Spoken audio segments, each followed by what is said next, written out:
Yesu hakuna kitu kitatokea kupitia damu ya Yesu.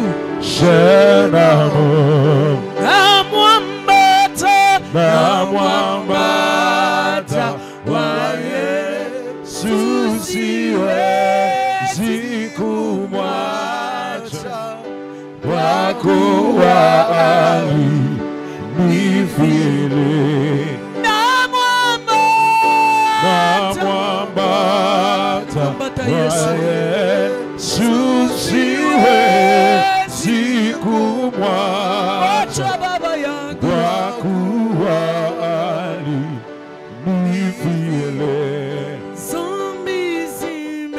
Dhambi zimetundikwa msalaba, alipojitoa Mwokozi,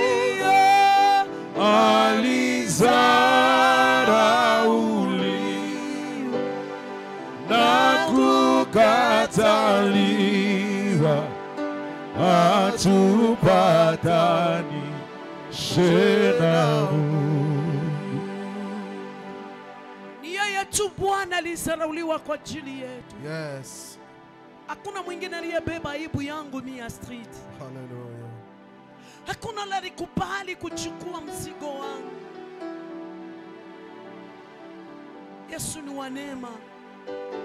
Anajana huruma na mapendo. Huruma yake inatibu. Katika huruma yake akuoneko huruma. Jioni ya leo ikuwe muda wa mwisho we kupita katika hiyo mapito. Akutowe kwa hiyo maji ambayo ni ya machungu. Akutowe kwa ile maji inayokula baraka. Akutowe kwa ile mto iliyokulemea. Akutowe mali walikuzawa na kuacha kwa hiyo shida. Acha Bwana ingilie kati ya maisha yako. Akutowe kwa hiyo familia isiyokuwa na protection.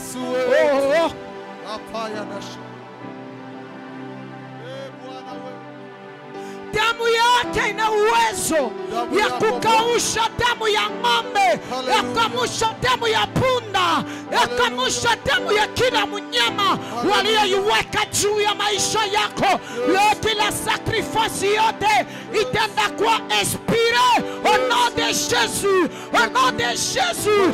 Damu ya Yesu ina power, damu ya Yesu ina nguvu. Hallelujah. Orepladesu. Damu yako Baba. Damu yako Yesu. Kwa nini ilibidi damu imwangike? Damu yako Baba. Ilibidi damu itoke ili uweze kuzaliwa. Oh, haleluya. Haleluya. Uko jo tulipata wokovu, uko jo tulikozaliwa. Ndio maana mimi ni mtoto wa damu, niko mtoto wa agano. Wewe ni mtoto wa agano. Yesu alikumwangia damu, Yesu alikushikilia buchungu, damu ikatoka na mai ukazaliwa. Hapo Golgotha, acha Bwana ingilie kati. Hallelujah. On se plaint de que repli de solide de glace. Wana vile damu ikunatembea, damu inaenda kata mishale, damu inaenda kata mikosi, damu inaenda kutoa katika manipulation. Hatupatanishe na Mungu, alizarauliwa Yesu na kukataliwa. Acha Yesu akuoneko, ulikataliwa na mapepo. Mwambie Yesu akutenganishe na dhambi. Zimetundikwa msalabani, alipojitoa Mwokozi, alizarauliwa na kukataliwa, atupatanishe na Repla de solide gloire. Damu ya Yesu itembee kwa maisha yangu. Damu ya Yesu itembee kwa ajili yangu. Damu ya Yesu inyepushe. Damu ya Yesu ingemishipa. Itibu magonjwa miaka. Damu ya Yesu itowe magonjwa. Damu ya Yesu itowe. Chochote walichotumia kwa ajili yangu. Oh Yesu. Msalabani alipojitoa Mwokozi, alizarauliwa na kukataliwa, hatupatanishe na Mungu. Dhambi zote zilitundikwa. Kwa nini wewe unateseka juu ya dhambi ya wazazi wako? Dhambi yote ilitundikwa. Kwa nini wewe unaumia juu ya familia? Damu zote zilitundikwa. Kwa nini wanakudai mateso yako? Dhambi yote ilitundikwa. Kwa nini watu wanakuhukumu? Watu wanakuweka kwa vikao. Watu wanakutajia mabaya. Watu wanaingilia kati. Wanaingilia kati jioni ya leo. Leta damu yako juu ya maisha yangu. Leta damu yako juu ya ministeri. Leta damu ya Yesu Bwana. Ikafufue vyote vilivyokufa. Je besoin de santé. Damu yako itembee. Damu ya Yesu komboe testi. Damu ya Yesu komboe Bwana. Damu yako Bwana. Damu yako Yesu inaokoa. Damu yako inaondoa Yesu laana ya familia. Damu yako Bwana natukomboa kwa jina la Yesu Kristo. Kwa jina la Yesu Kristo. Kwa jina la Yesu Kristo. Muda mwingi nilipotea,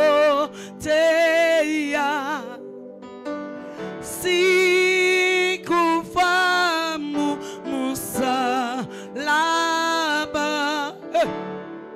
Bwana aliyenifilia kwa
Yesu ni mfalme wangu,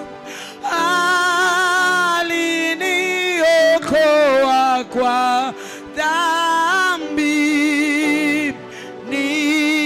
nikatubu na kusamehewa kwa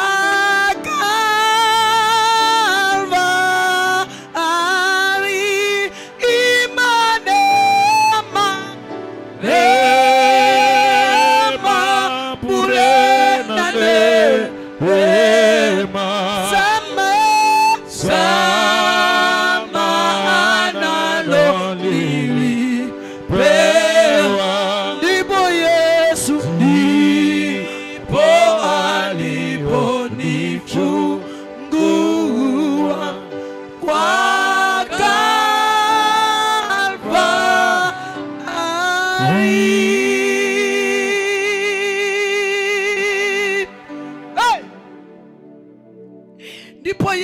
alipotuchukua tu huko Kalvari, jameni, hakuna mtu wa kunidai, maana Yesu alitulipia deni. Amen. Yesu alikubali leo kubeba yote. Amen. Aibu yangu yote Yesu anakubali kuichukua. Amen. Kokote niliachiliwa, Yesu anakubali kunibeba. Yes. Wengine wetu tulikataliwa, me Yesu alitupenda tu. Hallelujah. Amen. Ndani ya damu ya Yesu mna nguvu. Thank you Jesus. Merci Saint-Esprit. Hey, Mungu asante. Thank you Lord. Mungu anaenda kufanya mambo makubwa. Amen. Unapoita damu ya Yesu nakwambia kuna jambo linaenda kutendeka. Katika ulimwengu wa kiroho wataivumilia hiyo damu. Hiyo damu ina nguvu. Hiyo damu ina uwezo. Hiyo damu ina maajabu. Hiyo damu inaenda kufanya vitu vikubwa vijawahi fanyika katika familia yenu. Hiyo damu inaenda kufungula mambo makubwa katika nyumba yenu. Hiyo damu inaenda kupasua njia hujawahi ona kwa familia. Hiyo njia damu ya Yesu inaenda kutengenezea mazingira mazuri. Hiyo damu inaenda kukutoa katika ile hatua ulikuja. Maana leo hutakuwa tena ule mtu mwingine. Vile unaielewa neno la Mungu linakupeleka katika level nyingine. Kuna hatua nyingine ya paroli ya neema inakuwa kwako. Acha damu ya Yesu ingie. Damu ya Yesu ingie. Damu ya Yesu itengeneze mazingira. Damu ya Yesu inaenda kupasuria production. Damu ya Yesu inakuwekea connection. Damu ya Yesu maluri kataliwa utakubaliwa. Damu ya Yesu inaenda kuletea watu. Damu ya Yesu inaenda kutengeneza situation. Mahali palikuwa complication. Acha damu ya Yesu itembee. Damu inaposhuka inaenda kuleta haki. Damu inanena neema. Damu inaleta kibali. Damu inaleta furaha. Damu iliyomwagika kwa mapigo. Damu iliyomwagika kwa ajili ya upendo. Hey.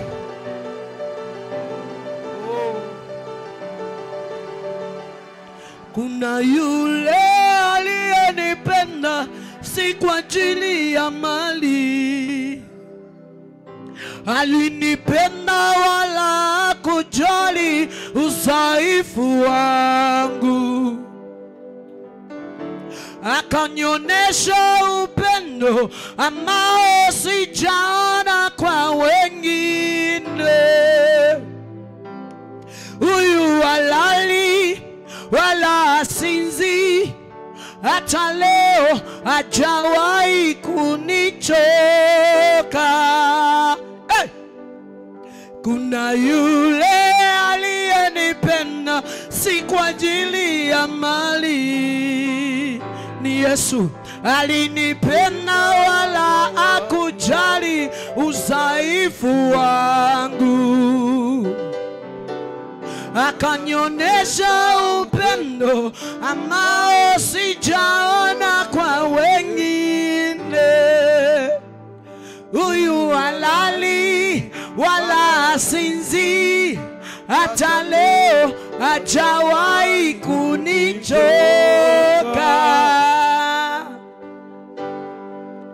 Sikumtafuta, ni yeye aliyekuja kwangu.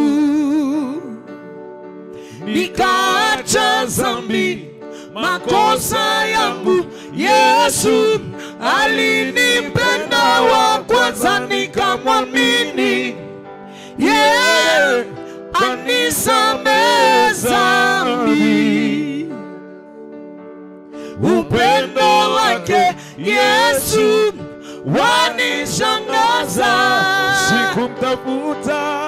Sikumtafuta, ni yeye aliyekuja kwangu. Hey, Bwana wangu, nikaacha dhambi, makosa yangu. Yesu alinipenda wa kwanza, nikamwamini. Yeye anisamehe dhambi. Upendo wake Yesu wanishangaza. Yesu, huyu Yesu rafiki mwema. Yesu, huyu Yesu ninamupenda. Yesu, Yesu, huyu Yesu rafiki mwema. oh Yesu, Yesu, Yesu, huyu Yesu ninamupenda. oh Yesu, Yesu, huyu Yesu rafiki mwema. Yesu, Yesu, huyu Yesu ninamupenda. Yesu, Yesu, huyu Yesu rafiki mwema. Yesu, Replade soli legla. Yesu, huyu Yesu, huyu Yesu ninamupenda. Sikumtafuta, ni yeye aliyekuja kwangu. nikawacha Dhambi, makosa yangu. Yesu alinipenda wa kwanza, nikamwamini. Yeye anisamehe dhambi. Upendo wake Yesu wanishangaza. Yesu, huyu Yesu rafiki mwema. Hey! Yesu, huyu Yesu ninamupenda. Yesu, huyu Yesu rafiki mwema. Bwana wangu huyu Yesu, Yesu, huyu Yesu ninamupenda. Sikiliza nikwambie, mwimbaji wakati aliimba, kuna vitu ambavyo alifikiria Yesu alifanya. Yes. Haleluya. Mimi singekuwa Yesu, labda sasa ningeitwa Mariamu. Oh, Joe. Kwa sababu yenyewe Yesu anafanya, mimi sikustahili wala sikumtafuta. Yeye ndiye alikuja kwangu akanilokota. Maana sikukuwa, kama ilikuwa wokovu ni ya kulipa pesa, mimi nani angeniokoa? Nisingepata wokovu. Lakini huyu Yesu anachagua kati ya watu waliokuwa wenye maana, akanilokota ako na mie katika familia watu wasiokustahili, mtu ambaye ana historia, watu ambao wajulikana hata kwa chef de quartier, watu ambao wajulikana hata kwa chief. Yesu akakuja kwangu akanilokota, akaniosha, akanitengeneza. Ndio maana mimi nasema huyu Yesu nampenda. Maana mapendo yake yeye ndiye alikuwa wa kwanza. Alikuwa wa kwanza kwa ndoa yangu, alikuwa wa kwanza kwa watoto yangu, alikuwa wa kwanza kwa imani yangu, alikuwa wa kwanza kwa church. Mpaka leo Yesu nampenda. Amen. Maana kazi zake hazina makosa jamani. Kazi ya Yesu haina makosa. Yesu alichukua umuhimu kunibeba akomie. Watu walikuwa washakuandika kuwa vijia, wale waliandika kuwa mauti, wale waliandika kuwa maskini wa mwisho. Na Yesu akanilokota. Yesu, huyu Yesu rafiki mwema. Yesu, huyu Yesu ninamupenda. Yesu, huyu Yesu rafiki mwema. Marafiki wanaweza kukuacha juu ya shida, Yesu hawezi. Wakati unafika mwisho, yanakuja na kuambia mimi niko pamoja na wewe. Haleluya. Amen. Amen, amen. Amen. Kasikia ushakuonja utamu ya Yesu. Kuna watu ulifikiria kwa maisha watawahi kukuacha, wakati ya shida watakuacha, watakutupa, watachoka mambo yako. Yesu kila siku kutu karibu na wewe. anaendelea kufariji, anakuambia hapana, usijali, niwe karibu nawe, Mungu wangu, hata katika taabu, niwe karibu, niwe karibu nawe, Mungu wangu, hata katika taabu, niwe karibu. Wimbo wangu Bwana, niwe karibu nawe. Wimbo wangu Bwana, niwe karibu nawe. Bwana, niwe karibu nawe, karibu nawe, Mungu wangu. Bwana, niwe karibu. Imba, fungula sauti yako, mwambie nataka niwe karibu nawe. Hata mateso mengi yananipata, nitakumbuka ili una rehema.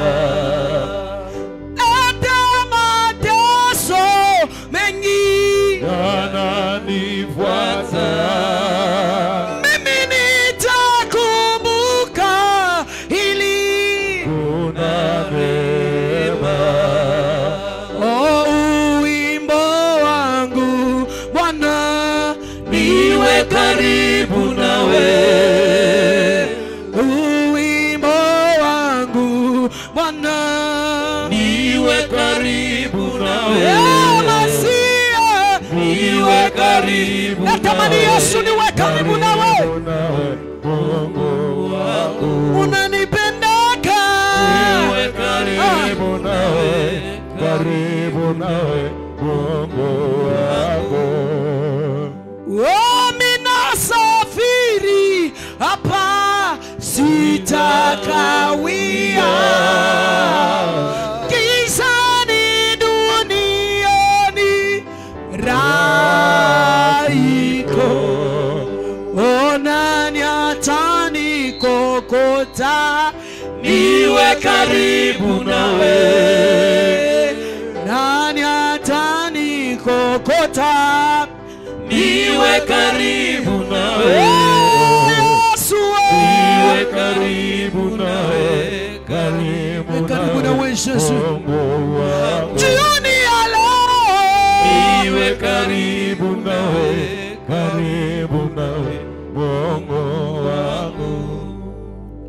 Bwana niwe, Bwana niwe, Bwana niwe karibu nawe. Nikikosa amani, Bwana niwe, Bwana niwe karibu nawe. Bwana niwe, Bwana niwe, Bwana niwe, Bwana niwe karibu nawe. Yesu niwe, Bwana niwe, Bwana niwe, Bwana niwe karibu nawe. Hata nikikosa matumaini, furaha, upendo, niwe karibu nawe. Yesu niwe, Bwana niwe, Bwana niwe, Bwana niwe karibu nawe. Wanaotaka kunimaliza, Yesu, Bwana niwe, Bwana niwe karibu nawe. Kwako kuna matumaini, Yesu, Bwana niwe, Yesu, Bwana niwe karibu nawe. Bwana niwe, Bwana niwe, Bwana niwe karibu nawe. Bwana niwe, Bwana niwe Yesu, Bwana niwe karibu nawe. Hata kama sina baba wala mama yangu, Bwana niwe karibu Mwambie Yesu aseme na moyo wako. Nikikosa upendo Yesu, amani. Bwana niwe karibu nawe wakati wa shida na matatizo Yesu. Bwana niwe karibu nawe ninapoumia nahitaji neema kwako. Bwana niwe karibu nawe matumaini naisha na moyo wangu. Bwana niwe karibu nawe sina mtu wala mbele, sina mwingine wala nyuma mimi.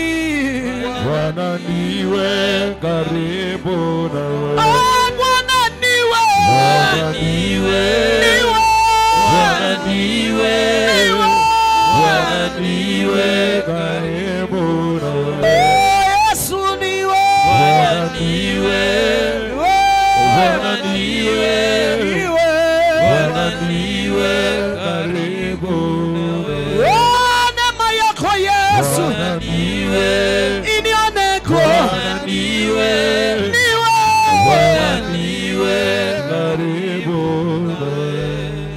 Naona Mungu eko nafungula watu wengine makamba kwa kichwa. Hallelujah. Wakati ingine unajikuta wa kufikiria mimi unaona kama akili inatoka. Meacha Yesu arudisha akili yako. Amen. Hauna kwingine kwa kwenda, ni kwake tu. Yes. Hakuna mwingine ana uwezo kama Yesu. Amen. Haleluya. Ni yeye tu anaweza kuchange. Amen. Ni yeye mwenye uwezo na mamlaka. Ni yeye mwenye maarifa. Ni yeye Alfa na Omega. Ni wewe tu Jehova Nisi. Replade sori de gla. Je mets tout de glace au veni tout de plat. Acha Bwana kuone. Jioni ya leo wapanue mipaka. Jioni ya leo wapasule njia. Jioni ya leo watoa aibu. Jioni ya leo wakupe hekima ya wewe kujua kuamua ni wakati nayo stahili. Hey. Sopla tu declare solide. Bwana kunaenda kutembea paka kwa mafamilia yetu, kwenye kuko manduku zetu. Mungu ananionyesha mtu mmoja lana ilikuwa imemshika mimi naona na katika minyororo. Na Mungu ananiambia hata rudi Kongo. Reblade zori degla. Walikuwa wanatengeneza mazingira ili wale watoto wanaume wote walilelea kwa ile nyumba wasiowe. Mungu anasema ataoa na hata rudi tena. Thank you Jesus. Metu regla sovenide. Amen. Bila wewe Yesu siwezi. Bila wewe Yesu siwezi. Nikisema ninaweza najidanganya. Nikisema ninaweza najidanganya. Oh, bila nguvu zako sitaweza kufanya kazi. Bila uwepo wako sitaweza kutamka neno. Oh, nikisema ninaweza najidanganya. Kweli nikisema ninaweza najidanganya. Katika msalabani Yesu alibeba aibu yote. Alisema mwanangu njoo, acha nitachukua mizigo. Bila wewe Yesu siwezi. Bila wewe Yesu siwezi. Nikisema ninaweza najidanganya. Nikisema ninaweza najidanganya. Bila wewe Yesu siwezi. Bila wewe Yesu siwezi. Nikisema ninaweza najidanganya. najidanganya nikisema ninaweza, najidanganya. Bila wewe Yesu siwezi, bila wewe Yesu siwezi,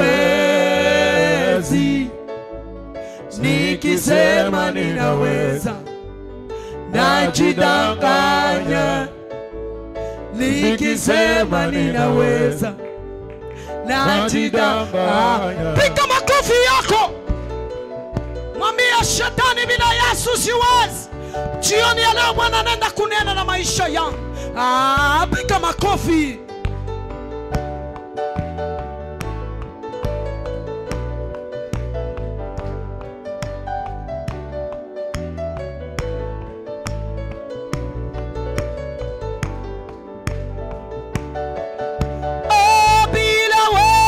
Bila wewe Yesu siwezi, bila wewe Yesu siwezi, nikisema ninaweza, najidanganya nikisema ninaweza, najidanganya. Bila wewe Yesu tutawezi. Hata wewe bila Yesu hauwezi. Unamhitaji Yesu. Unahitaji Yesu mu mambo yako. Unamhitaji Yesu katika project zako. Amen. Anapokuja ata change. Yes. Mungu atakusaidia katika hii project. Amen, mama. Lakini Yes. tafuta watu. Amen. Tafuta watu wa 10 ukae nao. Okay. Uwaongeleshe, uwaweke number 1 kwa ile project. Okay. Wakwe na sauti ya kusema kuna vitu vitafanyika. Tafuta watu wa 10. Amen. Uwaweke kwa ile project. Amen. Waongee. Okay. Watakavyoongea nyuma yao kuna support. Amen. Mungu asiseme tu juu yako. Mungu anaweza kusema pia na watu wengine. Yes. Watu wengine wanaweza kuwa kusema kwa Mungu juu ya maisha yako. Amen. Amen. Amen. Nataka tufanye maombi tu mmoja zamani. Amen. Weka tu mkono juu. Mwambie Mungu tunamwombea mama Christine. Amen. Tumwambie Mungu tunakatala habari mbaya. Mipango ya shetani tunaikatala, tunamhitaji hapa kanisani. Haleluya. Amen. Tumuite kwa maombi. Please omba tu katika jina la Yesu. Baba Mungu liye juu, na laani kila mipango ya shetani, na laani kila project yote kugiza, na laani kila madhabahu yote kinyume na maisha yake. Baba, ninenda kumwombea mjakazi wako, natangaza favor, natangaza mkono wa uwezo. Yesu Kristo wa Nazareth, simama Baba mwonekani, simama Yesu mshindie, mpiganie vita, acha kuja kushuhudia. Ninaenda kutangaza ponyaji, malaika wako ende katika hospitali akatoe chochote alipanga, kausha maji, kausha maumivu, leta pumzi mpya, leta ukamzarisha nguvu, maana leo ulibeba machungu yote, magonjwa ulibeba. Tunamhitaji katika jina la Yesu, uponyaji kutoka kwako, deliverance kutoka kwako, na delege malaika nenda kutuma kwake, wende wakafungue chochote kilipangwa, chochote kilitengenezwa katika jina la Yesu. Baba, tunamdeklare hapa kwa hii madhabahu. Yesu, tunamwitisha kwa jina la Yesu, tunamwitisha kwa maombi, tunamwitisha kwa maombi, tunamwitisha kwa maombi, tunamwitisha kwa maombi. Onade Yesu, wewe ni Jehova Rafa. Tuma makaila wako Baba, tuma malaika wako Rafael, enda kapapase katika mwili kila dawa anayotumia. Hallelujah. Mungu ingiza uponyaji. Kwa jina la Tunamwitisha damu ya Yesu. Kwa jina la Na Yesu. profetize juu ya damu ya Yesu. Kwa jina la Yesu. Ikaingia kwenye mwili. Oh, ikausha magonjwa yote. Ikausha maumivu yote. Ikampe uzima katika jina la Baba, la Mwana na Roho Mtakatifu tunaomba tukisema Amen. piga makofi na vigelegele kwa Yesu. Shangwe, shangwe, shangwe na vigelegele. Shangwe na vigelegele. Hallelujah. Bwana ni siku ya ukombozi. Yes. Bwana anaenda komboa kile kilicho cha kwako. Yes. Kitakupata leo. Yes. Mpaka ndani ya church. Yes. Mungu anaenda kubadilisha mazingira yasiyoeleweka. Yes. Chochote kilibadilishwa Yes. juu ya destiny yako. Hallelujah. Bwana weka destiny Hallelujah. ikufuate mali ulipo. Amen. Shangwe na vigeregere. Muda ule tunaenda karibisha sio mwingine ni baba yetu Dr. Georges Maloba. Yes. Anapopanda Hallelujah. acha Bwana nene na we, acha Bwana kutumie. Mungu aliyemuita Yes. atenda kupasua milango. Amen. Atenda kufanya vitu vikubwa. Kwa hii dakika tu kuna mambo itafanyika. Piga vigelegele kwa Yesu. Oh, Jesus. Inua mikono yako miwili tu, usimwambie Bwana nakuhitaji. Naomba useme nami. Naomba neno lako linisaidie. Naomba nielewe niko hapa kwa sababu gani. Alikuita, alikuweka hapa ili afanye jambo na wewe. Maisha yako inamhitaji. Yes. This is a holy week. The week that he has put aside for you and I. Ni wiki ambayo aliitenga ili aweze kuvisit maisha yetu. Mwambie Bwana nakuhitaji. Nakuhitaji Yesu. Nakuhitaji mfalme wa wafalme. Gusa maisha yangu. Gusa moyo wangu. Gusa Bwana, kamilisha imani yangu. Naomba jioni ya leo katika mazingira haya, atmosfera yako Bwana yenye atmosfera yako itawale mali hapa. Mkono wako Bwana ikabadilishe, mkono wako ikaponye kwa kazi kubwa umeifanya. Kwa jina la Yesu Kristo. Uwezo ni wako Au Bwana, nom de Jésus. katika jina la Yesu, Au nom de Jésus. katika jina la Yesu. Vile tumesimama, fungua Biblia yako. Romans chapter 8 verse 30 to 32. Romains chapitre 8 verset 30 à 32. Tutasoma katika jina la Yesu. Amen. Basi Filipo akaenda mbio, akamsikia anasoma chuo cha nabii Isaya akinena. Romans chapter 8 verse 30 to 32. Tutasoma katika jina la Yesu. Amen. Warumi. Na wale aliowachagua tangu asili, hao akawaita, na wale aliowaita, hao akawahesabia haki, na wale aliowahesabia haki, hao akawatukuza. Basi tuseme nini juu ya hayo? Mungu akiwapo upande wetu, ni nani aliye juu yetu?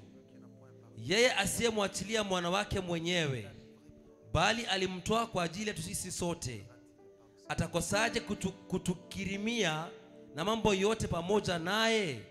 Amen. Amen. Asante sana, tutaketi. Amen. Katika hii wiki ambayo ni wiki takatifu, tumeona siku ya kwanza jinsi Mungu aliweza kutembelea maisha ya Peter, kumtoa katika hali ya kifungo. Tuliona jinsi alisaidia Danieli, akamtoa katika shimo ya simba. Biblia inatuambia hapa ya kwamba kuna wale watu walichaguliwa, na aliowachagua aliwaita, alivyowaita ni ili aweze kuwatetea, Amen. kuwanenea haki, na mwisho ya yote aweze kuwatukuza. Amen. Haleluya. Amen. Maisha yako na yangu leo tuko hapa kwa sababu kuna yule alitupenda wa kwanza. Amen. Kuna yule alijitoa kwa ajili yetu. Makosa yote tuliyafanya akasema no, I have the supremacy, I have the power, I have the sovereignty ya kusimama na kutetea yoyote ambaye ninamupenda, yoyote ambaye ninamchagua. Ndio maana wakati tunajua ya kwamba God has the preeminence above all things, eko na uwezo, yeye ni wa kwanza juu ya kila kiumbe kinaonekana na kisichoonekana. Mungu eko juu ya yote. Haleluya. Amen. Sasa wewe na mimi tukicha leo mali hapa, tunajua there is a higher position ambayo ni yake yeye Mwenyezi Mungu. Amen. Hiyo position anaifanya, anasema I am the God. There is no other God like me. Hakuna mwingine, yeye mwenyewe ndiye Mungu. Na akiwa Mungu anasema chochote kiliumbwa na yeye. Amen. Alituona akasema hapana, hawa watu wote walikuwa wametawaliwa na makosa, walikuwa na dhambi. Akasema ukubwa wangu, supremacy yangu lazima ijioneshe ya kwamba mimi ndiye Mungu, mimi ndiye Baba wa Yesu Kristo. Amen. Mimi ndiye mfalme wa wafalme, mimi ndiye wa sauti ya mwisho kwa maisha ya yoyote ambaye anayenitegemea. Haleluya. Amen. Katika hiyo hali alipenda kushuhudia ulimwengu yote kuchini yake. Na wewe leo unapokuja, unajua leo ni siku ya Good Friday. Kwa kila Mkristo yoyote, Good Friday lazima ilete kumbukumbu, ikumbushe mambo fulani katika maisha yake. Amen. Lazima uelewe siku ya leo inamaanisha nini kwangu mimi kama Mkristo. Because the one who anasema is a supreme God ni Mungu mtakatifu. Amen. Ni Mungu mwenye haki. Amen. Ni Mungu ambaye anaweza yote. Amen. Mbinguni nasema mtakatifu, mtakatifu ni Mungu. Amen. Na yeye akiwa katika hali ya mtakatifu wake asema dunia yote imejaa na utukufu wake. Amen. Those he had predestined, he called them for him to justify, for him to glorify them. Hallelujah. Amen. Sijui katika kategoria wale waliitwa ili watetewe haki ama watukuzwe uko wapi, lakini najua kitu kimoja ya kwamba katika utakatifu wake anapenda sisi wenyewe tunapokuja katika hali ya maombi, tunapokuja. Philippians, I like what it is written, Philippians chapter 4 ukianzia pale verse 6 wanakuambia be careful. Wewe ambaye unayemtafuta Bwana, unayependa akutukuze, unayependa akutetee, unayependa akuonekanie, lazima uwe makini. Asema unapokaribia kwake, utakaribia je? Because he is a holy God. Amen. Hallelujah. Amen. Kazi yake yote anaifanya katika utakatifu. Soma Philippians chapter 4 verse 6 to 8. Tasoma katika jina la Yesu. Yes, amen. Be anxious for nothing, but in everything by prayer and supplication, with thanksgiving, let your requests be known to God. Yes. And the peace of God, which surpasses all understanding, will guard your hearts and minds through Christ Jesus. Finally, brethren, whatever things are true, whatever things are noble, Yes. whatever things are just, Yes. whatever things are pure, whatever things are lovely, whatever things are of good report, Yes. if there is any virtue, and if there is any praiseworthy, Yes. meditate on these things. Ah. Amen. Amen. Hallelujah. Amen. Be not anxious. Kitu chochote kisikusumbue. Hallelujah. Amen. Katika hali ya kusali na kuomba na kushukuru, tumutafute Bwana kila siku bila kuchoka. Na mwishowe chochote kilicho chema, chochote ni kizuri, chochote ni cha ukweli, chochote ambacho kinarudisha utukufu kwa Mwenyezi Mungu, chochote ambacho kinapendezwa,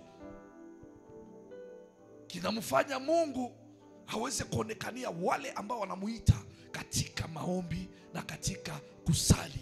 Amen. Haleluya. Amen. Tumekuja leo, ni siku ya 3. Ni yangu ni kukukumbusha tu, kukusaidia utafakari vizuri kuhusu maisha yako, kuhusu uaminifu wako mbele ya Mungu, kuhusu Ukristo wako. Kila siku amefanya nini? Leo amemtuma mwana wake,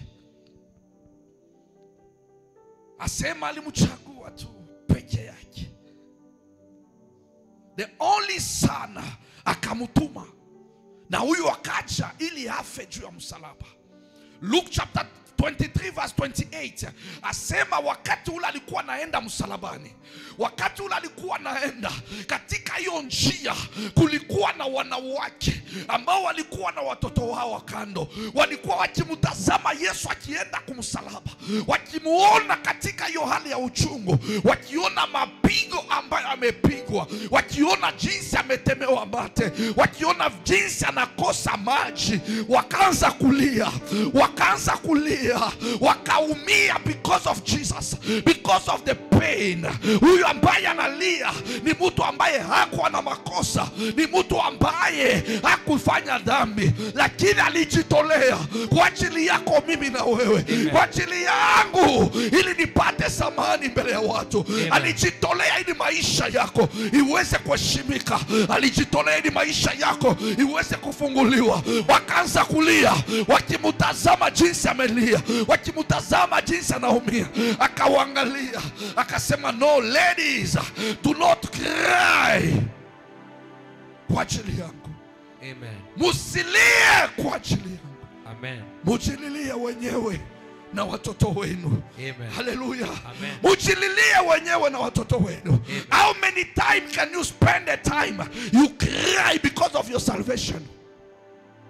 Mara ngapi unaweza tu ujifungie useme, mie huyu ninaonekana mbele ya watu leo, ninakuwa wa maana mbele ya watu because of this Jesus. Nimeheshimika leo, ninafanya hii kazi leo, nimejulikana leo because of Jesus. Amen.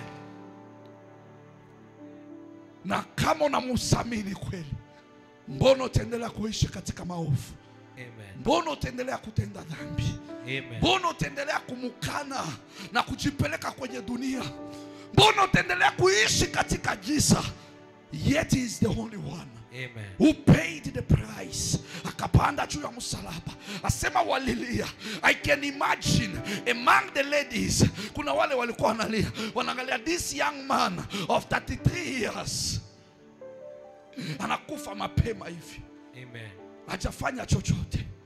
Kijana wa 33 years ameacha dunia. Why this pain? Kwa nini kumkondem kwa hii kiwango? Ilikuwa mchungu sana. Anasema, nyinyi binti ya Yerusalemu, musilie, musilie. Haleluya. Amen. Musilie kwa ajili yake Yesu. So for us, yeye kupanda kwa msalaba ni kufaidika kwetu. Amen. Yeye kupanda juu ya msalaba ni sisi tuweze kufunguliwa. Yeye kapanda juu ya msalaba akaweza kutufanya, anasema aliyewaita ni mtakatifu, nanyi pia muwe watakatifu. Tukiwa katika hali ya utakatifu, tutamfuata Mungu katika njia ile ya msalaba, tukiheshimisha kazi ya Yesu, tukisema, Bwana ulifanya kazi kubwa ili maisha yetu ikombolewe. Today we are here. You have raised the disciple, you have raised us in faith so that we can acknowledge ya kwamba there is a Father in heaven, ule ambaye has the supremacy about everything, ule ambaye is a holy Father, akisema mimi ni mtakatifu na wewe unajiangalia, am I sent or not? Amen. Akisema wewe ni mtakatifu, hakuna unataka kuhesabia kwamba wewe ni mwenye dhambi. Amen. Maisha yetu ndani yake inashuhudiwa na mambo mema, matendo mema ambayo tunayafanya.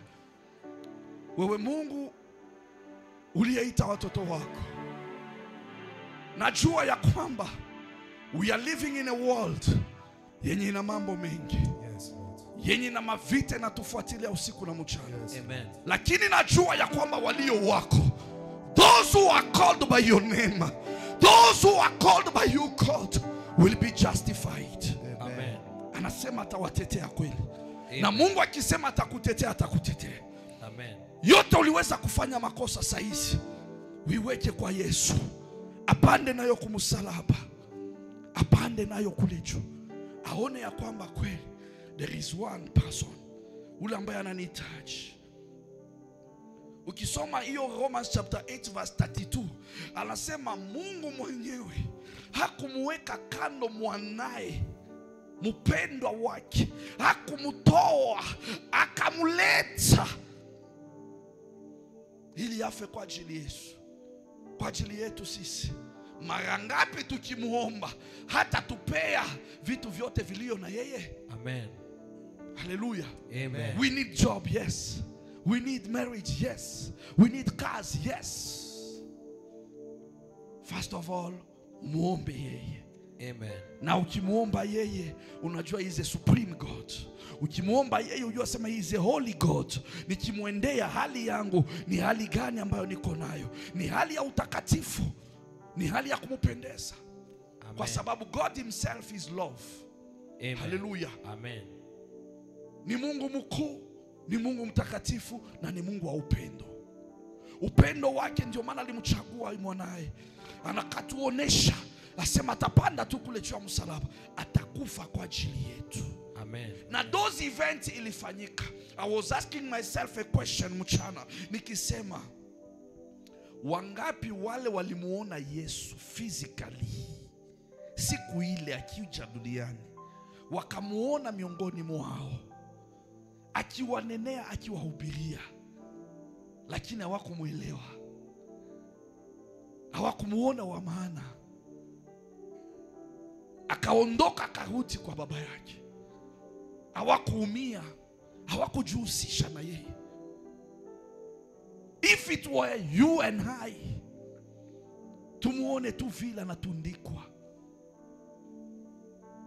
Nasema tukiapo angalia hiyo movie ya The Passion of Christ, all the time watu walikuwa wanalia, watu walikuwa wanaumia.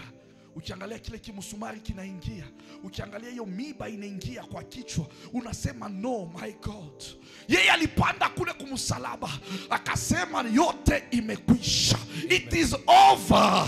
Kwa nini alisema it is over? Because anajua kuna watu lazima awatetee. Kuna watu lazima wafunguliwe. Kuna watu lazima watukuzwe. Kuna watu lazima waitwe kwenye kazi ya Mungu, waonekane katika field, aweze kunyosha mkono wake. Kama walifunga njia ya kushoto, awafungulie ya kulia. Kama wanafunga ya kulia, awafungulie ya kumbele. Akifunga ya mbele, afungue ya nyuma. Every direction. Anayambia ya kwamba they are my people, let them be glorified, let them be justified. Usiku wa leo unapotafakari, jua ya kwamba kunaye Mungu alilipa gharama, akasema because of your soul, because of your soul I am ready to sacrifice my own son, ili maisha yako ipate na maana, ipate heshima, ipate utukufu. Kazi unayoifanya ipanuke na inuke. Masomo unayoisoma ipate kuwa na heshima, ikalete value katika maisha yao. Kazi unayoitenda ikakumbuke, ikafungue milango, ikabariki maisha yako. Waliokucheka jana wapate kuona heshima ya Mungu juu ya maisha yako. Matendo yake yanapita usikilivu ya mwanadamu. Yoyote alikucheka jana kupitia kazi ya msalaba, acha heshima kareje, acha utukufu reje, acha utukufu reje katika jina la Yesu. Matendo ya Mungu juu yako yakashuhudie ukubwa wake. Kamba yote walifunga yaanze kukatika. Amen. Behind the cross, nyuma ya msalaba, kuna secret, kuna siri juu ya mafanikio yako. Amen. Nyuma ya msalaba kunajificha njia ya wewe kusafiri kwenda. Nyuma ya msalaba kuna jina ya kampuni ambayo itakuajiri kwa hiyo kazi. Nyuma ya hiyo msalaba kuna watu ambao watakuinua. Nyuma ya hiyo msalaba kuna favor kwa ajili ya hiyo biashara yako. Nyuma ya hiyo msalaba kuna uhai kwa ajili yako na familia nzima. Yoyote atangalia juu ya msalaba akimuona Yesu Kristo, who is saying it is finished, it is over. Ni makosa yote uliyofanya anaisulubisha katika Golgotha. Mazambi yote ya vizazi akaiweka msalabani. Laana yoyote ikakansoliwa. Anasema pale juu ya msalaba damu inamwagika. Akakansol chochote kiliandikwa kinyume na maisha yako. Whatever was written chini ya bahari, Mungu akaivute kupitia damu ya Yesu. Chochote kiliandikwa katika misitu, Bwana akazute katika jina la Yesu. Chochote kilitangazwa hewani, acha yule aliyepanda hewani aseme it is over, it is over. Leo hii ilikuwa ni machungu, it was a time of sorrow, lakini amezalisha furaha ndani mwetu.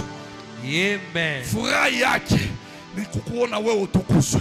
Amen. Furaha yake ni kukuona wewe uinuliwe. Amen. Furaha yake ni kukuona wewe ufanikiwe. Amen. Chochote ulipanga, acha Mungu akufanyikishe. Amen. Genesis chapter 15 verse 1. Mungu akamwambia Abraham, after all these events, baada ya yote haya, asema sauti ya wa milele katoka juu mbinguni ikamwambia Abraham katika maono ya kumwambia Abraham, usiogope chochote. Amen. Mimi ni kingo yako. Amen. Mimi ni kingo yako. Ni baada ya yote ndio hivyo lifanyika. When it is over, Mungu anaanza mambo mapya na wewe. Amen. Wakati it is over, Mungu anaanzisha uhusiano mpya. Wakati it is over, Mungu anaanzisha kazi tena nyingine. Wakati it is over, Mungu analeta uhai upya. Hata kama magonjwa yalikuwa yameleta taabu, lakini leo Mungu anaposema kupitia neno lake, aseme uzima ingie kwa utele, ingie katika maisha yetu, ingie katika mandoa yetu, ingie katika biashara yetu, ingie katika makazi yetu, ingie katika huduma. Uzima kwa utele. Anasema kwa wale walimpokea aliwafanya kuwa wana wa Mungu. Wewe ni mwana wa Mungu. Kubali leo akutetee, kubali leo akuite, kubali leo akujustify, kubali leo akutukuze. Wewe ni mwana wa Mungu. Chochote adui alipanga akitafaulu katika jina la Yesu.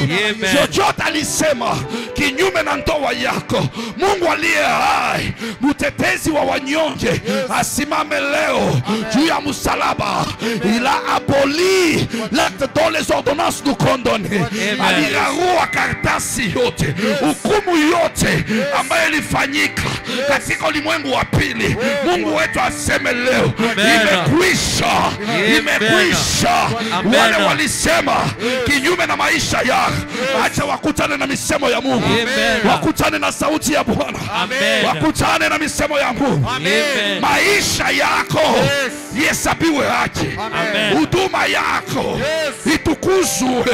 Kazi ya mikono yako ipanuke. Familia yako itetewe. Hakuna roho yoyote ya bizazi, hakuna uchawi yoyote, hakuna mazingaombe yoyote ambayo itajitukuza. The name of Jesus Christ, the name of Jesus Christ, every knee shall bow, every knee shall bow. Jioni ya leo wachawi wote watainama. Wachawi wote watatubu. Wachawi wote watakiri. Watasema kweli wewe ni mwana wa Mungu. Waseme wewe ni mwana wa Mungu. Waseme wewe umechaguliwa na Bwana. Chochote waliweka kama sumu haitakuua, haitakudhuru. Kote walikustaje, there is someone who has raised his voice. Anasema this is my son. Amen. If Jesus was the begotten son, you are also the begotten son of Jesus. Amen. Under his wing anatufunika. Amen. Hata kama adui. You know the devil, kuna mambo matatu anapanga. Kwa wale ambayo waliitwa wanafaa kutukuzwa na Mungu. Shetani anawapangia mambo matatu. Anapokuattack, kitu cha kwanza anapenda aweke ndani mwako spirit of betrayal.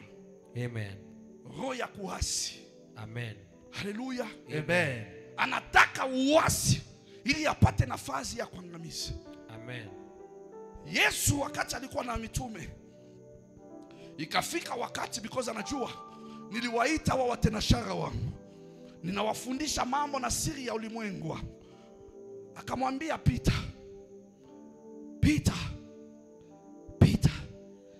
nimekuombea. Nimekuombea kwa sababu gani?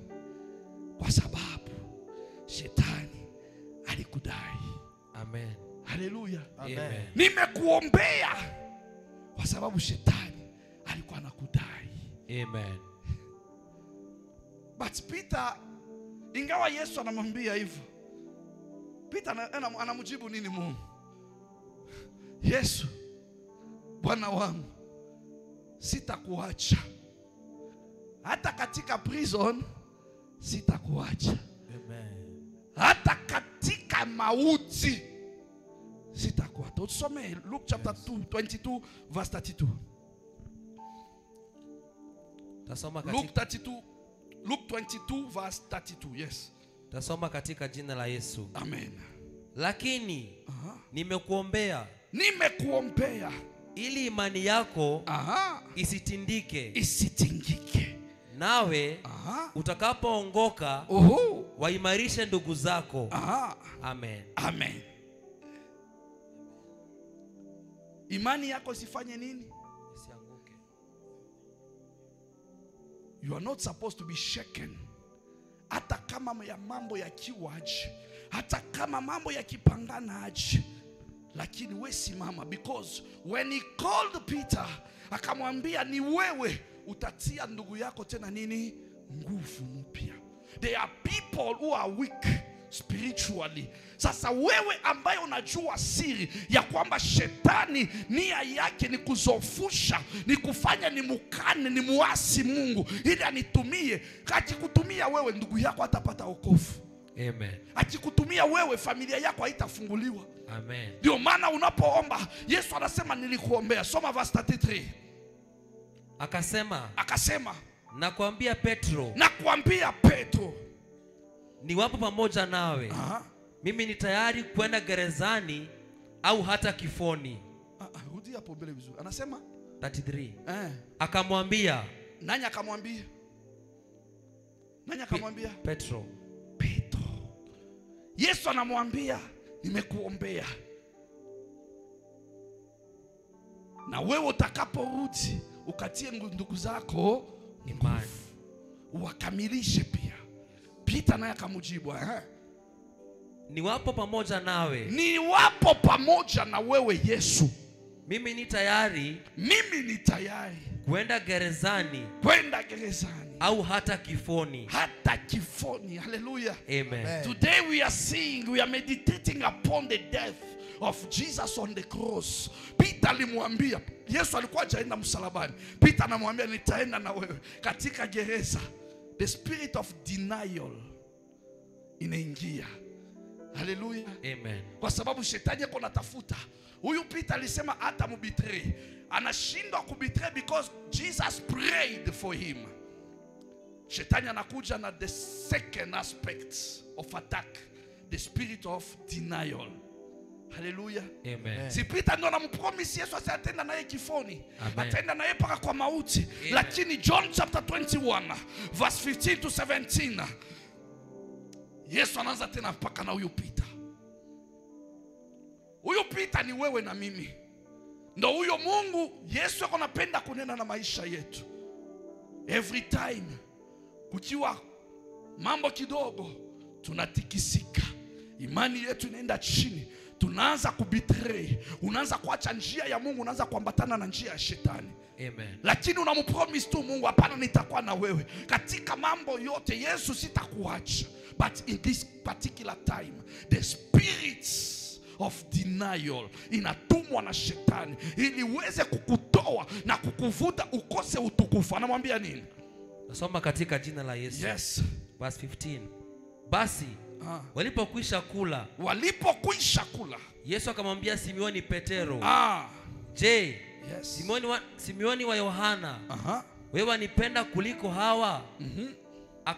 Akamwambia, naam Bwana, wewe wajua kuwa nakupenda. Yes. akamwambia lisha wanakondoo wangu. Yes. Amen. Amen. Hallelujah. Amen. Walikuwa wamekula. Yesu akamwangalia huyu Peter, you promised me that you will be with me in every circumstances. Now today I'm calling you again. I want to be sure, do you really love me? Amen. Kama kweli unanipenda Peter, Peter, kama unanipenda Peter, na kuomba kitu moja, lisha kondoo yangu. Amen. Hallelujah. Amen. Linda kondoo yangu. Amen. Lisha kondoo yangu. Amen. Ongoza kondoo yangu. Amen. Wasikose chakula, because aliona tayari kuna roho ambayo inatengenezwa na ulimwengu wa pili ili kuje confuse akili ya Peter amudeny Christ. Amen. Wakati Yesu ameshikwa, amepelekwa katika hiyo pango, akifungwa hapo, akichapwa, Peter anakuja akiangalia kwa umbali. Wakamwambia nini? Wewe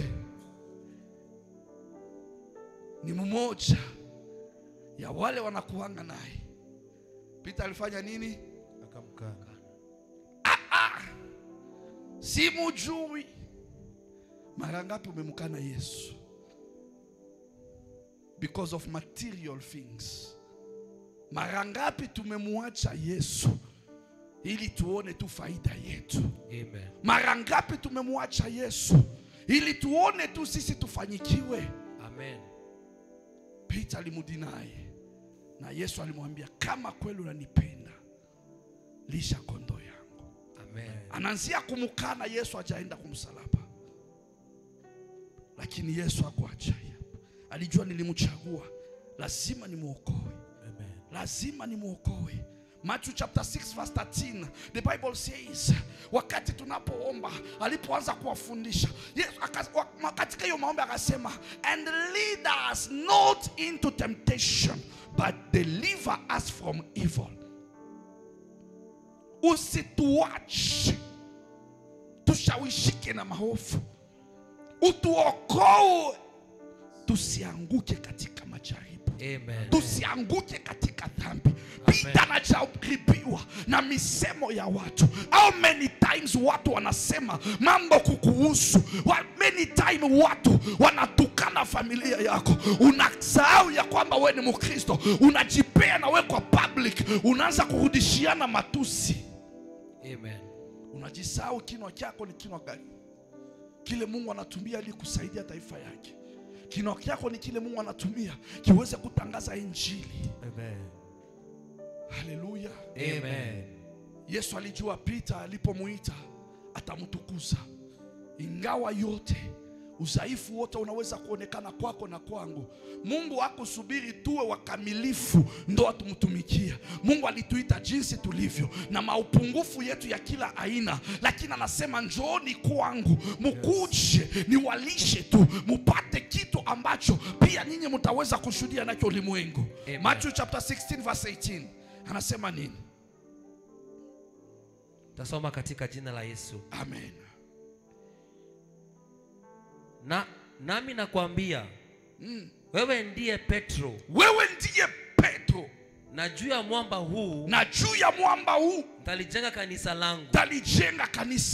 Wala milango ya kuzimu, haitaishinda. Amen. Hallelujah. Amen. So there is a third aspect Nilisema ya kwanza ilikuwa the spirits of betrayal. Number 2, the spirit of denial. And number 3, the suffering. Mateso. Hallelujah. Amen. Wakati mateso inazidia mtu, kuna mambo mawili. Ni kushikilia kusema hata kukufa nikufe, ama ni kuachilia kwamba nijitenge ili mauti isinipate. Peter amekamilishwa na Mungu. You are no longer Simon, you are Cephas, Kefa. Umekuwa the rock. Yote umeshinda. Shetani alikutuma unikane, yes, lakini ulijitia moyo. Ukarudi nyuma ukaelewa ya kwamba hapana, nimekosea, nimerudi kwake Mungu. Nimerudi kwa Yesu Kristo ili anipee nguvu mpya, because ni yeye aliniombea ili niweze kusimama. Amen. Peter karudi. Yesu akamwambia, you are Kefa, you are the rock. Juu yako nitalijenga nini? Kanisa. Yesu anapanda kumsalaba, akadungwa bavuni. Nini kamwajika? Damu na maji. Kutoka kwa bavu yake kukazaliwa kanisa. Haleluya. Amen. Bibi harusi anazalika, wewe na mimi, kuandaliwa ili siku moja ukavae gauni. Asema siku ile Adam aliona Ewa akatolewa, akasimama akasema, wow, this is the bone of my bones. Mfupa wa mifupa yangu. Alifurahia. So Jesus kule juu ya msalaba, wakati alisema it is over, imekwisha, kanisa kazaliwa, akapata furaha. Mission nilitumwa ni nizalishe kanisa, nizalishe bibi harusi ambaye atatukuza bwana harusi. Nizalishe bibi harusi ule ataingia katika the wedding place na mfalme wa wafalme. Ni kanisa gani? Si kanisa ya vituko, si kanisa ya mashida, si kanisa ya matukano, si kanisa ya bituko vya kila aina. Ni kanisa ambayo iko katika utakatifu. Ni kanisa ambayo iko katika uoga wa Mwenyezi Mungu. Ni kanisa ambayo iko na upendo wa kazi wa Mungu. Ni kanisa ambayo iko tayari kufundisha neno kwa wengi wapate kuokoleka, ili wakatukuzwe na Mungu, wakaitwe wana wa Mungu, wakaimbe ile siku Hosana, akisema bwana harusi anakuja. Wao pia wasimame, kila mtu na taa yake, kila mtu na lampa ikiwa na mafuta, kila mtu akiwa na lampa akisema I will not sleep, I will not allow the enemy to steal my blessing. Asema usingizi haitakuwa. Watamulaki Bwana wakimuona akikuja, wakisema yule aliendaka anarudi ili atuchukue tuende tukaishi na yeye. Maisha yako na yangu iendelee kwa maisha takatifu, ile tamfanya Mungu akirudi akuja tunyakue, akuja tubebe. Asema walio wangu ni watakatifu, niliowaita nikiwa mtakatifu, nao pia ni watakatifu. Acha change. Hata kama walisema we mdomo inakupita, Mungu akubadilishe, akufanye unyamaze, akufanye kuwe na hekima, akujalie usara pa utele uweze kusimama, uwe chombo kila ambacho atatumia katika mataifa. Wakisikia na jina la Yesu waseme kweli wewe umeokoka. Amen. Wewe umekubaliwa na yeye. Amen.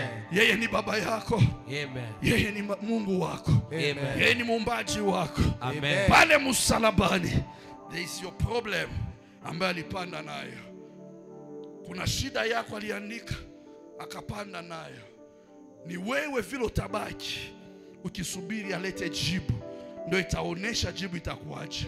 Amen. Haleluya. Amen. Ni yeye vile anapanga kuhusu wewe, atatimiza kulingana na nia na will yake mwenyewe. Amen. Yeye ndo alikuumba, yeye ndo amekupangia. Usiwe katika haraka, umwache akupeleke taratibu. Amen. Haleluya. Amen. Ni yeye akupeleke taratibu, lakini wewe unasimama aje before the cross. Before the cross. Amen. Peter, you are the rock. Upon you I will build my church. Amen. I give you the keys, and the gate of Hades shall not prevail. Amen. Malango ya Hadesi hayatatawala juu yako. Amen. Kwa sababu kuna vifunguo. Hallelujah. Amen. Can you be that Peter today? Unaweza kwa ile jiwe ambayo Yesu anajijenga kanisa lake juu. Ni vifunguo gani umepokea? Ni malango gani yanahitaji? Kifunguo cha kitchen si kitafungua bedroom. Kifunguo ya bedroom si kia sitting room. Kila mulango yote ni mulango imetengenezwa na the same place ya kuweka kifunguo, lakini si kila kifunguo kinafanya nini? Kinafungua kila mulango. Kama mwizi alielewa ya kwamba si kila kifunguo, akatengeneza kile kifunguo cha kuingia kwa milango yote, lakini bado kuna milango ingine hata akija nayo alarm italia. Amen. Hallelujah. Amen. Hata alarm ikilia utadetect ya kwamba kuna mtu, utatoka na atatoroka. Hallelujah. Amen. Mwizi akiingia anakuoneanga huruma? Hapana. Anabebanga kila kitu kia value, kila kitu kia maana atabeba aende nayo. Amen. Ukifunga tu macho hapa, tuseme tufunge macho tuombe bila kufungua, mwizi akija anakuja kwa mlango anaangalia tu asema hawa wamefunga macho wafungui, atakuja kwa kibeti yako atabeba kila anaona kia maana. Haleluya. Amen. Usipokuwa makini kibeti kyote kinafanya nini? Kinaenda. Kwa sababu ulimpea nini? Access. Siku moja tunaenda kwenye maombi, tukaacha msichana kwa nyumba. Huyo msichana akasema nitafuata, akafunga mlango, badala akuje na kifunguo anabeba kifunguo anaweka pale juu, na ni kwa estate. Huyo kijana alikuwa naosha huku ndani, akaanzia kule kwa ilikuwa 4th floor, akishuka akifikia kwa 1st floor, sisi tulikuwa chini. So akisimama kwa stairs anaona juu ya mlango yetu, aliona kifunguo, akabeba akajipika kifua, akafungua mlango. Alipofungua mlango vizuri, akaingia kama kwake, akatoa TV, akadisconnect kamba, akaenda kwa bedroom, anajua hii ni master, akavunja mlango, akaingia, akabeba. Kulikuwa na simu mpya ilikuwa kwa kabati ya mama, kulikuwa na pesa ilikuwa hapo, ilikuwa kama 75,000 ilikuwa chini ya vitenge, mama ameshaficha. Sijui huyu mwizi alijuaje, akainua, akatafuta, akapata pesa, akaenda nayo. Tukakuja tukapata mlango wazi, kuangalia mali palikuwa TV hakuna tena. Kukimbia kwa bedroom, tunaenda kuripoti kwa polisi. Polisi anasema kwa hiyo estate nyinyi ni nyumba ya pili, kuna nyumba ingine pia waliingia hivyo. So alipata tena kifunguo the same way. Hallelujah. Amen. Mwizi hana huruma. Sasa wewe ndio utafunga mlango ili asikuibe. Utukufu ambayo Mungu anakuja kuleta kwa maisha yako ni wewe ndio utailinda. Amen. Wewe ndio Mungu atakupa nguvu. Simamia kwa miguu yako, utainua tu mikono yako, mwambie Mungu, najua leo you are the sovereign God, you are the holy God, and you are the loving God. Kwa maisha yangu leo na ni visit kupitia kazi ya msalaba. Pale msalaba ulisema yote imekwisha. Damu yako inaninenea mema, damu yako inanitakasa, damu yako inanibariki. Hiyo damu inakuwa alama ambayo yoyote atajaribu kugusa maisha yako, you become untouchable. Yoyote atapanga maovu yatamrudilia mwenyewe. Mishale yote watarusha, unasema tu back to sender in the mighty name of Jesus. Chochote waliamua kukifanya kinyume na maisha yako, as you raise on your feet, anza kumwambia Bwana, miguu yangu inasimama mali patakatifu, ninakuita wewe Mtakatifu uliye juu ya msalaba, tenda muujiza, tenda muujiza. Kule kugiza umeingia, kule kuadezi umeingia. Nyang'anya vifunguo vyangu, unipe mamlaka ya kuweza kupokonya kile chote adui alibeba. Yaanze kurejea, yaanze kurejea, yaanze kurejea. Itisha vifunguo, mwambie Bwana, kuzimu kulo naenda, leta vifunguo vya kazi, leta vifunguo vya ndoa, leta vifunguo vya safari, leta vifunguo vya mapato katika jina la Yesu. Kila malango yote liyo mbele yako, anasema napita. I have given you the keys, I have given you the keys. Leo hakikisha ya kwamba you are raising upon the rock, you are raising upon the rock. Jesus the Lord has given you the power to overcome. He has given you the keys to open. Call for victory, call for high, call for life, call for life, call for life. Katika jina la Yesu, katika jina la Yesu. Uwezo wako Bwana, revive, rejuvenate, oh Lord. Jioni ya leo, upon the cross, you said it is done, it is finished. Lord Almighty, au nom de Jésus, au nom de Jésus, au nom de Jésus, save your people, save your people, save your people, in the mighty name of Jesus. Au nom de Jésus, oh, kwa jina la Yesu, uwezo wako Bwana, malango yafunguliwe, malango yafunguliwe. Chochote kilifungiwa na adui kianze kufunguliwa. Chochote kilifungiwa kifunguliwe jioni ya leo. Declare, prophesy, speak to it. Say, Lord, you have given me the power. I open the doors, I open the doors. Every gate shall not prevail, every evil plan shall not succeed, every door shall not restore. Au nom de Jésus, au nom de Jésus, au nom de Jésus. Kila ufalme uliosimama kinyume na maisha yako, kinyume na ndoa yako, kinyume na kazi yako, haina na uwezo katika jina la Yesu, katika jina la Yesu. Nguvu yako, you are the most high God, you are the most high Father. We believe that your power, oh no, this is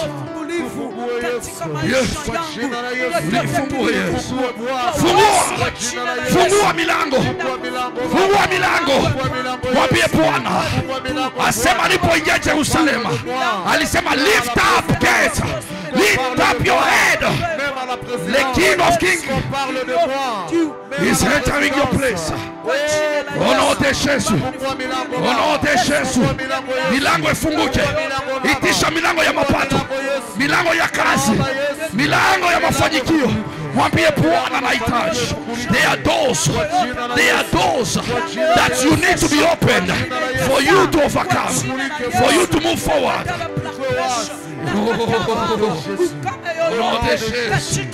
Katika jina la Yesu, matendo yako Bwana, katika jina la Yesu, juu ya mafamilia iliyofungwa juu yangu, iliyowekwa sheria, katika jina la Yesu nabeba mamlaka ya kutoka chini ya kontroli yoyote, nabeba mamlaka ya kontrole kirona mwili na maandiko yanasema kitakachofunga duniani kitafunguliwa, kitafunguliwa. Yesu ninafungua milango yote iko juu yangu, uliyoiweka juu yangu, milango finance, milango prosperite, milango baraka, milango ya uzima, katika jina la Yesu. Ifunguliwe Bwana kwa jina la Yesu Kristo. Biblia inatuambia ya kwamba nothing will be able to separate us from the love of God. Amen. Nothing. Kama yeye alikupenda, anasema alikuchagua, akakuita ili akutetee na akutukuze. Mipango yake ni mizuri kila siku. Amen. njia yake si njia mbaya. Amen. Inaweza kuwa na miiba, ni njia yake bado. Yes. Inaweza kuwa na mawe, ni njia yake. Inaweza kuwa na giza, ni njia yake, kwa sababu yeye ndiye nuru katika maisha yako. Amen. Akisema utaingia, utaingia.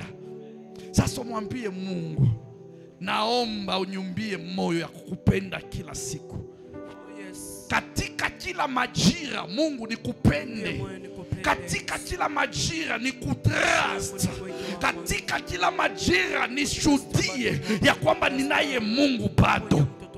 And nothing will separate you from the love of God. Mwanga yake itakuangazia, upendo wake utakusindikiza. Hata wakiwa 1000 wanakuzunguka na mipanga, Mungu aliye hai atatuma malaika wake, watangusha kila yoyote aliyeinuka kinyume na maisha yako. Sasa inua mikono yako, mwambie Bwana, umba moyo wangu, ujalie upendo wako kwa utele.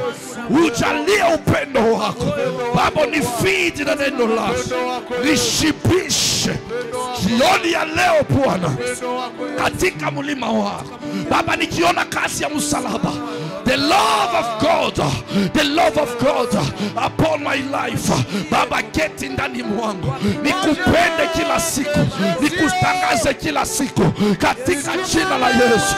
Oh yes Lord. Bwana umba katika kanisa hii, tupe moyo, tupe moyo, tupe moyo ya kukupenda, tupe moyo ya kukujali, tupe moyo ya kukutafuta. Bwana shama, achilia mkono wa gusa moyo, gusa moyo. Tumekataa roho yote ya kututenganisha na wewe. Tumekataa tabia yote ya kutupeleka mbali na wewe. Naomba Bwana, katika uongozaji, katika uimbaji, katika Wakristo Baba, upendo wako utawale milele. Au nom de Jésus, au nom de Jésus, au nom de Jésus, au nom de Jésus, katika jina la Yesu. Bwana tawala, weka mkono kwenye moyo wako, weka mkono kwenye moyo, anza kumuitisha Bwana.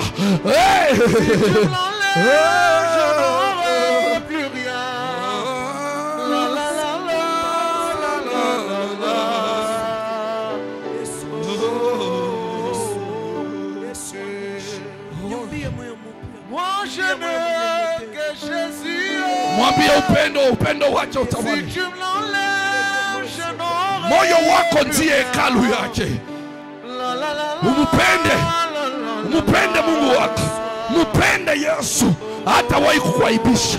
Umupende na moyo wako wote, hata kuachilia. Umupende, hata kutetea. Umupende Bwana, atafungua milango. Even if watu wakikuacha, yeko pamoja na wewe. Watakutukanya, yeko pamoja na wewe. Atakuacha, lakini Mungu yako wako. Onote Yesu. Asema akiwa kwa upande wetu, nani atatukata? Nani atainuka juu yetu? Baba, kuwa kwa upande wetu. Simama kwa upande wa watoto wako. Simama kwa upande wetu. Mtetezi wetu.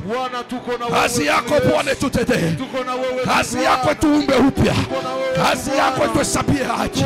Maisha ya Wakristo wako katika hali ya nchi. Mfalme wa wafalme, in this period we believe that you will raise with the keys. You will raise with our lives. You will raise with our force. You will raise with our finance. You will raise. Oh no, Yesu atafufuka na baraka yako. Atafufuka na vifunguo vyako. Atafufuka na kazi yako. Atafufuka na ndoa yako. Atafufuka na safari yako. Atafufuka na biashara yako, katika jina la Yesu. Katika jina la Yesu. Atafufuka na akili yako. Whatever they changed, oh no, Yesu akumbie macho mapya. Akumbie macho mapya. Akumbie masikio mapya. Oh no, Yesu. Oh my God, my God, my Father. Kwa jina la Yesu Kristo. Hallelujah. Tuombe vitu vipya Bwana. Tuombe vitu vipya Yesu. Uwezo wako Bwana. Tumbie vitu vipya Bwana. Only you. Kwa jina la Yesu Kristo. Only you can. tu mikono yako. Mkono moja unaweka juu, mkono ingine shika neba wako. Only him can do what no one can do. Whatever was impossible before you, it shall be made possible. Whatever was lost will come back to you in the mighty name of Jesus.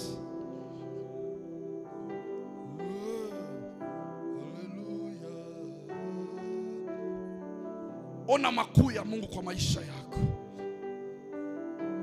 When you believe, your faith will be lifted. Imani yako itapelekwa juu zaidi. Na ule aliyekuita akiona hiyo imani inainuka, anajitukuza kwa maisha yako.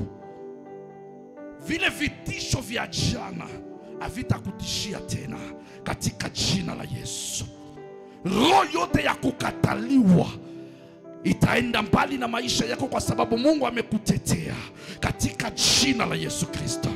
Yoyote ilikuwa inaleta aibu, Mungu ataitoa akufike heshima yake kwa sababu anasema nitakutukuza. Jioni ya leo atukuze maisha yako. There is a new crown. There is a new blessing. There is a new favor. There is a new place for you.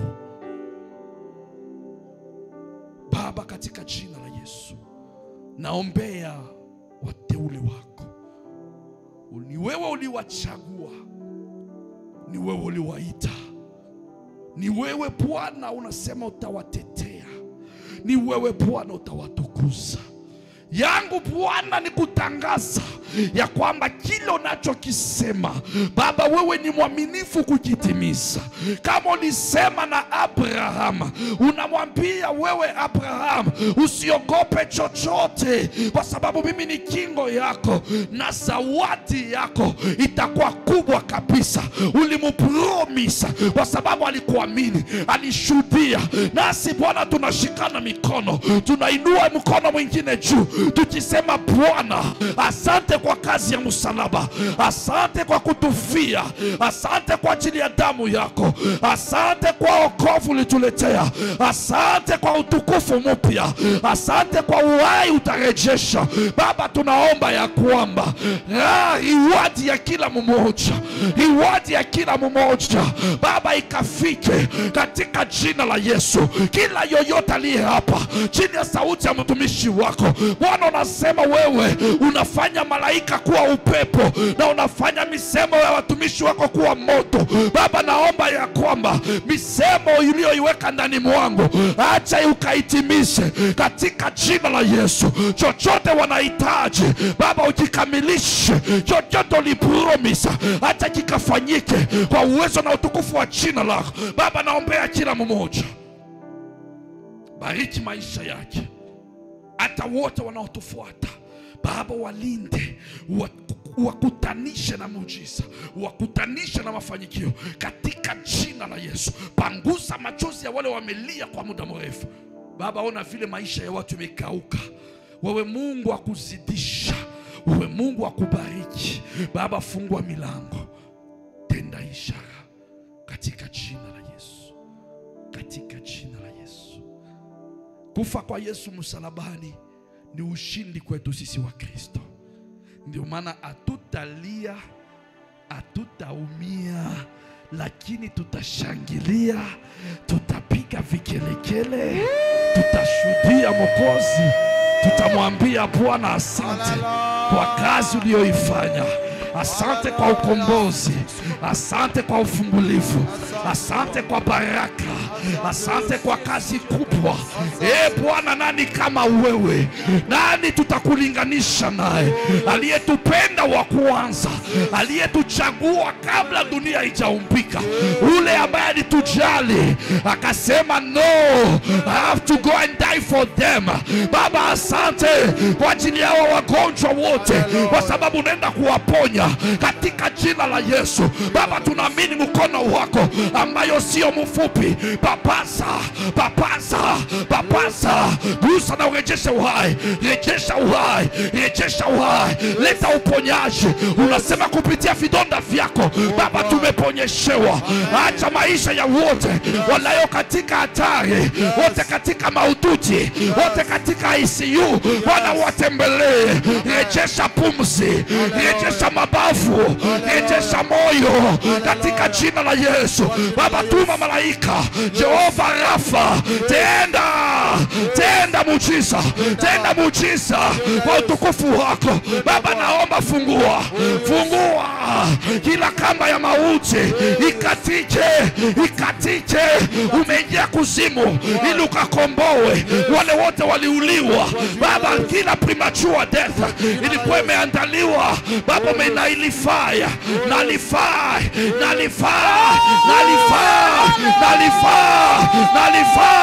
in the mighty name of Jesus. Kila mauti yote ilipangwa kwa haraka Baba, kwa rehema yako Mungu, kama mtumishi wako nami nakuita, nyosha tu mkono wako, nyosha mkono wako, okoa kila shimo walichimba mapema Baba, wao wenyewe watumbukie ndani. Sisi tunakuomba Baba, wenjo wa kutenda. Tunaamini wewe Mungu hautawahi utuaibisha. Tunategemea mkono wako katika jina la Yesu, katika jina la Yesu, katika jina la Yesu. Au nom de Jésus. Yesu akamwambia Mary, huyu ndiye mwana wako. Akamwambia pia Yohana, huyu ndiye mama yako. Hallelujah. There are some recommendation from God. Akikuleta na yote, anakuleta na sababu. Hallelujah. Take advantage of the season. Take advantage of the time ambayo anakuweka mali hapa. Amen, amen. When you are serious with your God, He will be serious with you. Na atakufanyikisha jinsi apendavyo. Amen, amen. No maana utamupigia tu Yesu makofi, umwambie thank you. Thank you.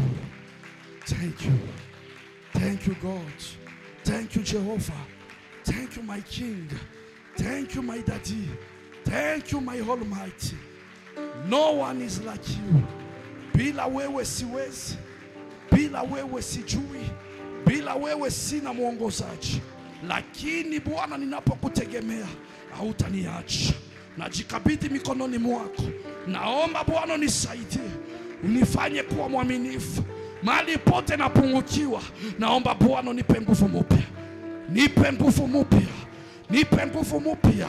Makofi ya wateule wako Baba, ikafanye tarumbeta mpya, ikaweze kuumbwa mali hapa, ikalete taifa mpya, ikalete watu wapya watakao kutumikia kweli. Wote waliofungiwa wafunguliwe, wote walioachiliwa wakombolewe, wote katika gerezani. Baba, lituma Ezekiel na sauti katika bonde mali kulikuwa na mifupa mikavu, nasi unatutuma tena katika Dodoma, katika area, katika Nairobi, katika Kenya, katika mainchi. Baba, sauti yako irejeshe uhai, neno lako likaumbe imani upya katika maisha ya wote ambao bado wanakutuhubia. Baba, wote wanakukimbilia. Kuna watu wanakutafuta waliofungiwa katika majeneza. Baba, watoe waliofungiwa katika vyumba vya ulevi, watolewe. Waliofungiwa katika maprison ya uchawi, watolewe. Baba, ndio maana ninakuamini. Ninakuamini Bwana. Asante Mungu, asante kwa kazi yote, asante kwa msalaba, asante kwa wokovu, asante, asante Yesu. Endelea kuweka mafuta mapya katika maisha yetu, katika kazi yako Baba. Yote tutakayoitoa katika madhabahu yako, we Mungu wa uwezo na mamlaka, bariki mikono yetu, bariki mikono yetu, bariki manyumba yetu, bariki biashara yetu, bariki njia zetu, Baba, tutakaporudi Sunday, tunakuja kucelebrate. Tutakapokuja Sunday, tukuja tushuhudie ufufuko wako. You are the resurrected. You are the reason. You are the one, the reason of the season. Lord, if we are here, it is because of you. That's the one, the voice of your song will be understood above all. Masauti ya wateule wako katika jina la Yesu, katika jina la Yesu. Takasa mapato.